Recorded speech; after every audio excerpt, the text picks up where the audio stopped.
Hey, welcome back to my channel. In this video, I'm gonna talk about top 5 best VR headsets. Starting at number 5. HP Reverb G2 VR H. If not for the fact that it's a tethered headset requiring a PC to run, HP's Reverb G2 feels like the Microsoft Store equivalent to the Quest 2. It's a good headset with Oculus-style controllers and a solid, playful user experience. It's a breeze to set up, doesn't come with any base stations, and the documentation is clear and simple. Like the Quest 2, you can designate a boundary for a certain degree of room scale tracking, but it works with a stationary setup as well. The Reverb G2 has over-ear headphones like the Vive or Index, but the overall construction feels lightweight and a little on the fragile side. Unlike a lot of rechargeable VR controllers, the G2s take 2 AA batteries each. One thing I particularly liked about the headset is its use of old-fashioned Velcro. It's very easy and intuitive to adjust to your head shape. It's an easy piece of hardware to get calibrated and running the way you want it to in general. If you're a casual gamer looking to check out a game like Superhot and see what VR's all about, this is a low-risk entry point, assuming you've got a compatible PC. Coming at number 4. HTC VIVE Pro. Many VR enthusiasts have long considered the Vive to be the gold standard, and the HTC VIVE Pro 2 mostly lives up to that reputation. It has a 120Hz refresh rate like the Index, it features immersive over-the-ear headphones, and it performs like a dream. If you're worried about VR-induced nausea, the Vive Pro 2 is probably the best antidote we've found so far. If you're skeptical about the amount of time you're likely to spend in VR, or don't care about top-performing hardware, then the Pro 2 is probably too big an investment for you, but it's truly an impressive way to experience the medium. Pair it with a high-end gaming PC, and VR doesn't get any more convincing. A few issues hold this one back. For one thing, setting it up involved a lengthy, frustrating gauntlet of update downloads and troubleshooting. The PC gaming hobbyist who's used to the do-it-yourself mentality may not mind, but it's a tedious barrier compared to headsets like the Quest 2. It's also very heavy, with a lot of cables running to and from your head, the link box adapter, your PC, and your power source, not to mention the cords from the 2 base stations. It feels like a bit of a mess. The fantasy of the metaverse is still an imperfect one, but that doesn't mean you can't have some terrific fun with this undeniably powerful piece of hardware. At number 3. Valve Index VR. I don't know if anything has ever wowed me right out of the box like the Valve Index. This is a big, expensive set of powerful VR gear, but it's also beautiful to look at.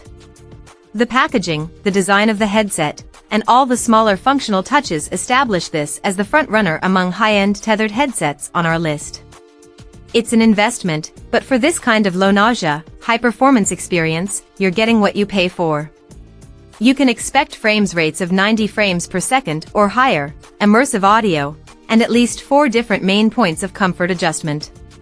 It comes with wall-mountable base stations, for room scale tracking, user-friendly documentation, and has the best VR controllers I've tried to date. The controllers boast 87 sensors for precision gesture-based input, along with comfy fabric straps that hold them in place, especially convenient when you have a large head-mounted display blocking your vision. Speaking of which, this didn't feel as heavy and unwieldy as any of the other tethered headsets I've tested, which is a big win for long-term comfort.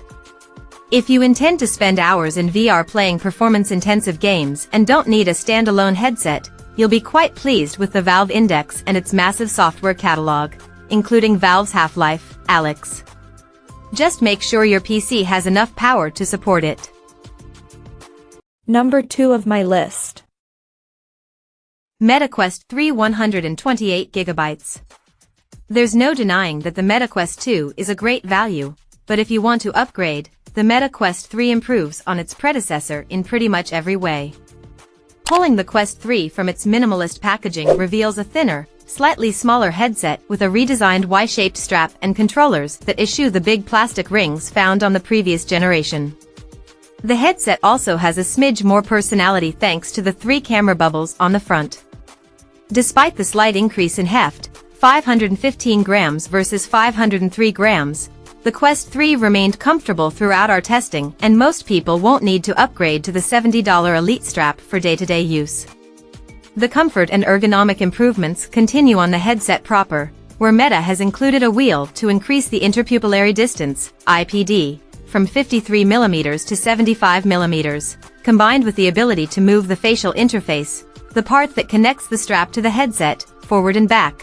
Wearers won't have to take off their glasses or order pricey custom prescription inserts to play.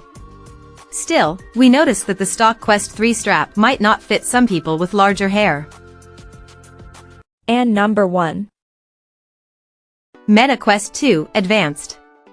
If you're in the market for a VR headset, the Meta Quest 2, formerly known as the Oculus Quest 2, is likely already on your radar. As far as standalone hardware goes, it's dominant in the space right now without much serious competition, and it's a fabulous VR experience that builds on the foundation laid by the Oculus Rift. After spending about a month with the Quest 2 and its considerable software library, we've got plenty of thoughts on who it's for, what its weaknesses are, and what to keep in mind when you're ready to buy. Right out of the box, it's clear that this is a quality product, sturdy and well designed. But getting it set up properly is crucial, and you'll want to be aware of what you're getting into. For my part, I wear glasses, my vision is exceptionally poor, I have very long eyelashes, and I'm not generally fond of Facebook as a social media platform. Once you get through a brief but annoying setup process, you'll need to make a Meta account if you don't want to link it to your Facebook. The Quest 2 is fairly comfortable to use. It comes with a thin plastic spacer that you'll want to install immediately if you wear eyeglasses. The foam cushion where your face meets the headset snaps off easily. You then insert the spacer in between the two pieces, distancing your corrective lenses and the ones used for VR. Take the extra 3 or 4 minutes to install the space, you'll be glad you did. Check out this video description for latest price and more informations. Thank you for watching this video. Please subscribe and stay tuned.